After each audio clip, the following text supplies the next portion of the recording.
being controlling and manipulative of other people is a sign of a low EQ, right? People try to control other people because they themselves have deep issues and they're trying to overcompensate for them by being controlling, or they're trying to get a sense of self-worth by manipulating people to do certain things that in the way they want them to do them.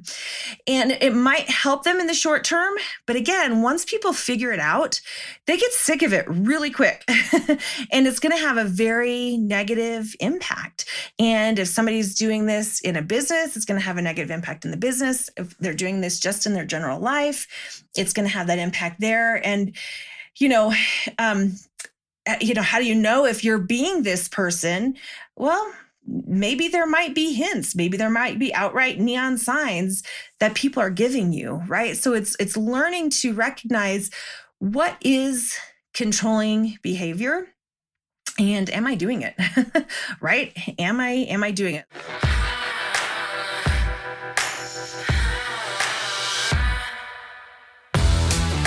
Welcome to the EQ for Entrepreneurs podcast.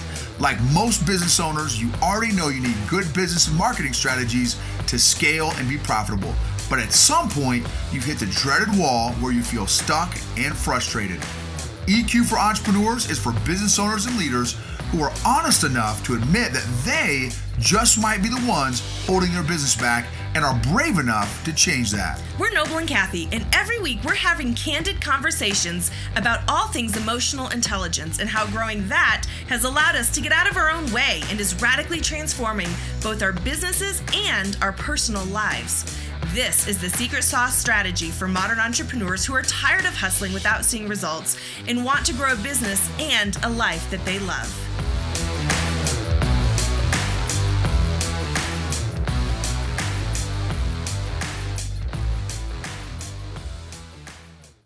Hey, what's up, entrepreneurs, leaders, and influencers? Welcome to episode 27 of EQ for Entrepreneurs.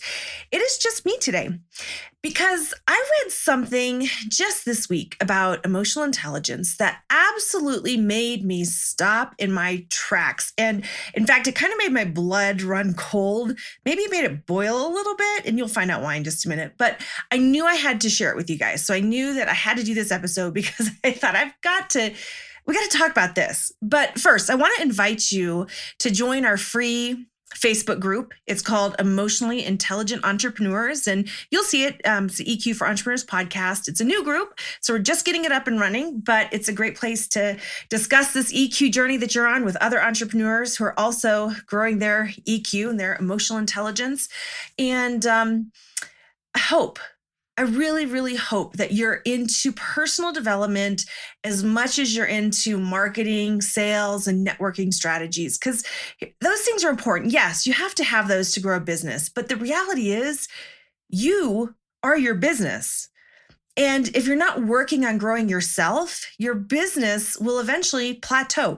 You will be your own lid on your business. You will be the ceiling at which your business grows to and stops, if it ever really gets off the ground at all. And when it comes to personal development, emotional intelligence is like a secret mind hack that so few people even know about. We're trying to change that because we spent 2 decades growing different businesses. We've had, some of them were very successful, some of them not so much. That's just kind of how it goes. And we spent a lot of time in the personal development world. We spent a lot of time learning techniques and tactics. But what we didn't learn anything about was emotional intelligence. And that hurt us. That hurt us big time. If you want to hear our story, go back to episode 1. You can listen to that. But it basically made us crash and burn. We were our own lid. So we're trying to change this. We want to get the word out. Let's get the secret out about emotional intelligence. So if you have entrepreneur friends, would you do them a favor and share this podcast with them? Share it on social media. We would love to have you help us share the word about this must-have skill of EQ. It's really, in today's day and age, it's non-negotiable if you want to build a business, if you want to be successful, if you want to make an impact, you've got to grow your emotional intelligence. And just know we interchange emotional intelligence with EQ. EQ stands for emotional quotient. A lot of people haven't heard of EQ. They maybe have heard of emotional intelligence. So we use them interchangeably. Okay, here we go. So just a few days ago, I was on Amazon. I was looking for a new book on emotional intelligence because I want to keep learning and growing in my understanding and growing my own EQ. And one of the books that I came upon, as I was reading the description of the book and what it covers, something jumped out to me and made me catch my breath. And I don't mean that in a good way. So the description had started off fine, right? It's talking about mastering how the book is going to help you master your social skills, help you improve your relationships, boost your EQ, self-mastery. That's all good. And it talked about hacking and stacking habits of mental toughness, right? Stopping procrastination, increasing willpower. That's all EQ stuff. Fine. That's great. How to overcome anxiety, depression, and phobias. Fine, right? So far, so good. But then it dropped this one and it got dark really fast. It said the complete psychologist's guide to highly effective manipulation and deception techniques, influencing people with mind control and persuasion. And I was like, hold on. This was when the needle would have scratched across the record if I had a record player. And I could not believe what I was reading. This book was promising to teach you emotional intelligence so that you could effectively, highly effectively, manipulate and deceive people using mind control and persuasion. And I thought, oh no, this is not good.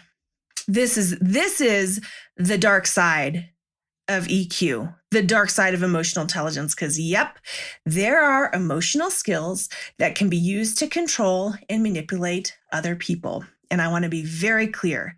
This is wrong. This is absolute wrong motive and the wrong use of emotional intelligence. Here's the thing. People do this though. People do this. There's people who study people skills, who study emotional intelligence so that they can exert that kind of persuasion, that kind of influence on other people and to find other people that they can do that to. Sometimes as entrepreneurs, we want to win. We want so much to win. We want to be successful and we want to make a difference. But if we want it so much that we're willing to use any means to win, oh, you guys, that's not good. It makes us too susceptible to using these skills in a way that might help us in the short run, but in the long run, it hurts people. And it comes back to bite us in the butt. Okay, so I want to say this. Let me just give this little caveat here. While there are absolutely people who do, just like what the book described, have purposely developed and have used these skills solely for the purpose of being able to better control and manipulate people and influence them and get them to do whatever it is that they want them to do so that they can succeed. I don't believe that every person who behaves in a controlling or manipulative way is doing it necessarily from a bad heart or with bad intentions. And here's what I mean by that. I'm going to use us as an example.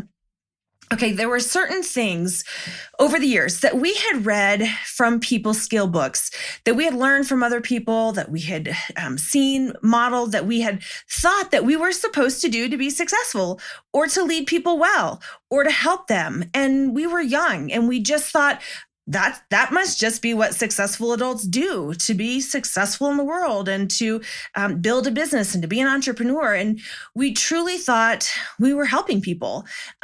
We weren't doing things in order to be controlling or manipulative. That wasn't our intention. That wasn't our heart. That wasn't where we're coming from. And it took us years to finally realize that even though we didn't have malintent, there were certain things that we were doing that they were controlling and manipulative. And regardless of our intent, it still had the same end effect on people. I mean, ugh, you guys, talk about feeling absolutely sick to our stomachs when we learn this. Now, the benefit, I will say, here's the benefit, is that we also came to realize that we had allowed ourselves to be controlled and manipulated, and that we had, but because of that, we learned what to do about it. And I'm going to share some of that at the end. But here's the thing. here's the thing about this. Here's the thing about why this is the dark side of EQ and why it's so bad and why it's the wrong use of emotional intelligence is the consequences are very serious for the people who are being controlled and manipulated. A lot of times they don't even know what's happening, at least not at first. They don't know that that's what's happening to them, but eventually they start to feel trapped. They start to feel oppressed. They start to feel like they have no options other than the one that the controlling person wants them to have. They start to question themselves and they feel like they can't really even think for themselves. They start to trust the controlling person more than they even trust themselves. And they start becoming more and more dependent on the controlling person for areas of their life that they should have control over themselves. As a result, their world starts getting smaller and smaller, and they feel like they have no real say over their lives or over certain aspects of their lives. They start living inside a box that was created for them by someone else. And if and when they do start to try to exhibit some self-control over their own lives, they often feel like they're doing something wrong. They might feel guilt, like they're making a morally wrong decision. And there's usually a lot of anxiety for them as they struggle to take back ownership from the controlling person. And speaking of the controlling person, ultimately, they end up looking foolish. It might take years for it to kind of get revealed or for people to catch on to what's happening, but they ultimately look foolish because being controlling and manipulative of other people is a sign of a low EQ, right? People try to control other people because they themselves have deep issues and they're trying to overcompensate for them by being controlling, or they're trying to get a sense of self-worth by manipulating people to do certain things that in a way they want them to do them. And it might help them in the short term, but again, once people figure it out, they get sick of it really quick. And it's going to have a very negative impact. And if somebody's doing this in a business, it's going to have a negative impact in the business. If they're doing this just in their general life, it's going to have that impact there. And how do you know if you're being this person? Well, maybe there might be hints, maybe there might be outright neon signs that people are giving you, right? So it's learning to recognize what is controlling behavior. And am I doing it? Right? Am I doing it? So let's take a look at ourselves, right? So if you're listening, I assume that you are an entrepreneur, you're a leader, you're an influencer, you're wanting to grow. But if you're listening to this podcast, you're wanting to grow in a healthy way and you're wanting to be healthy. So wisdom says, let's look at ourselves, right? What is our motive to grow emotionally? So what is your motive? Why are you wanting to grow? Is it so that you can heal yourself? Is it so that you can live in an emotionally free and healthy life so that you can offer freedom and healing to others as you grow your business? Or is it just to help you reach an end state? Is it just to help you reach your own goals or produce a certain outcome or a certain income, right? Or maybe you feel like, based off, what I described earlier, maybe you're here and you're feeling like, man, I think I am in a controlling relationship or I'm in a controlling environment. Like I'm feeling this. Maybe something's just not feeling right to you. So realize this, when I read this description from this book, I thought this right here, this is all the more reason for us to grow our own EQ, our own emotional intelligence, because the better our emotional intelligence is, the easier it is to pick up when other people are being manipulative and controlling towards you. And it gets repulsive. Like you'll know because you'll almost have a physical reaction to it. Like, oh no, that is so not going to fly. That is not going to work. And you want nothing to do with it. And you want nothing to do with them. And the good news is it'll stop working. Like it'll stop working on you, which now you have to be prepared because a lot of times when it stops working, the person who is used to being able to control you is not going to like it. So you might have to be prepared to handle some pushback from that. But you have to stand for yourself, right? And to emotionally healthy people, The dark side of EQ, so this whole control and manipulation and persuasion and attempt at mind control, it's very unattractive, right? They are, like I said, they're repulsed by it, and it only attracts people with low EQ. So they will probably continue to attract people who have a low EQ, who don't realize that they're being controlled, that they're being manipulated, or they're okay with it. They'll also attract people who have weak boundaries or no boundaries, because there's a really good chance that those people won't even realize it's happening. And believe it or not, there are some people in the world who they seek out controlling environments and controlling relationships. And they're doing it usually subconsciously. They don't realize it, but they're going through their life because of their own emotional injuries and lack of developing their own emotional self-awareness, that they are looking for someone who will give them validation, for someone who will tell them what to do or give them meaning, because they can't find it in and of themselves.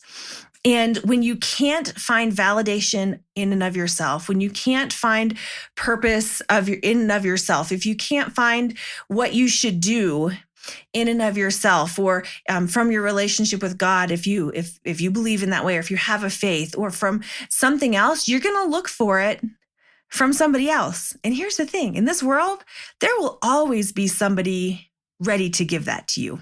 Always.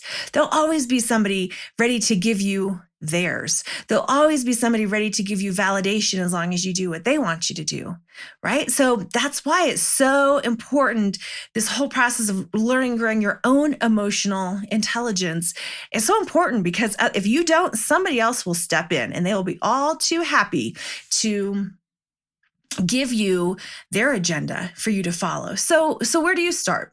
Right. There's a long list of stuff that I could go through in this podcast. We don't really have time in this podcast to cover everything when it comes to this topic, but I'll tell you where to start. It starts with awareness. It all starts with awareness, right? Becoming aware of how you're feeling and allowing yourself to say, yes, this is what I'm feeling. This is how I'm feeling. And no, I'm not crazy for feeling this way. Because I'll tell you this, you're going to feel like you're crazy. You're going to think, is it just me? Is this just like, I shouldn't be thinking this. I shouldn't be feeling this. No, this isn't a problem. You're going to feel like that. You're going to have that thought go through your head, right? So I said a lot there. So number one, the act or the process of becoming aware of what you're feeling is going to require you to pay attention to you. It's going to require you to get quiet and pay attention to what's going on in your own heart and in your own mind, and to validate it enough to just write it down. Just write it down, right? Just write it down and give it words.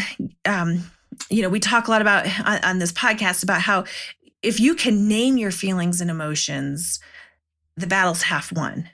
So being aware of what you're feeling, of how you're feeling, and not saying, am I crazy for feeling this? No, it is what it is. Okay. It's also becoming aware of the ways that you feel like you're being controlled or manipulated. So write these down. What's happening? What's happening in the environment? What's being said to you? How are you being made to feel? Do you have the freedom to act and make decisions that you want to make, that you feel like will be good for yourself and your family? Can you make decisions like an adult, or are you feeling like a child, right? All of these things are going to be clues to help you with awareness. Now, listen, we've said this before. We are not trained psychiatrists or therapists or certified anything, okay?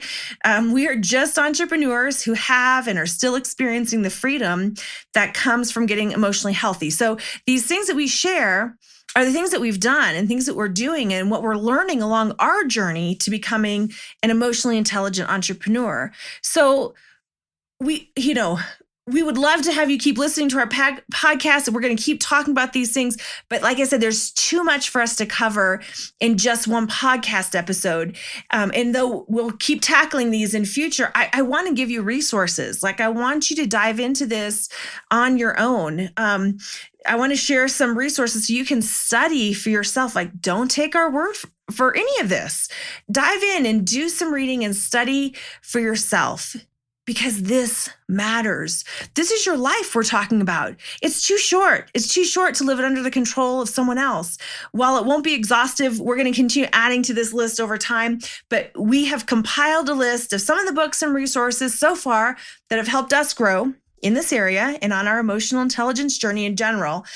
We don't make any money from recommending any of these. We're not affiliates, nothing, but we're happy to share them with you. So if you would like to download our list of recommended books and resources, just go to eqforentrepreneurs.com/27, because this is episode 27, and you can download it for free. So, and just know that we would love to hear from you. If you have any questions about this topic, or if you want to suggest a topic for the future episodes, let us know that. eqforentrepreneurs.com/ask away. Both of these links will be in the show notes. And lastly, if you're getting value from learning about EQ, and learning about emotional intelligence on your entrepreneurial journey, we would love to have you leave a review. Please review us, share on social media. Let's spread the word. But I just want to encourage you guys, as you're on your journey to emotional intelligence, is understand the difference between healthy and unhealthy use of these skills, because it is possible, as we talked about, as I saw in that book description, to use them in a very unhealthy way. And ultimately, that just hurts you, that hurts the people around you, and it does nothing to help you continue toward emotional intelligence or emotional health. So that's all for today. We'll talk to you soon.